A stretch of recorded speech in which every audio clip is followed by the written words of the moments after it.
రాసులన్నీ ఏకరాశిగా నిలిచిపోయనే నీ జనుల ఎదుట.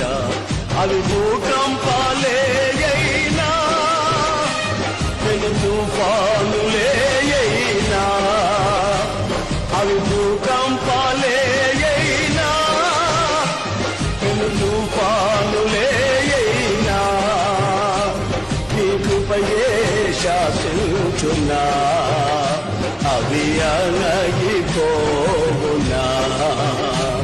నీ కృపయే శాసించునా, అవి అణగిపోవునా.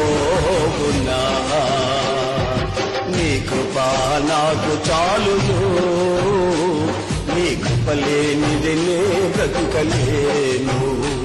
నీ కృప నాకు చాలును, నీ కృప లేనిది నే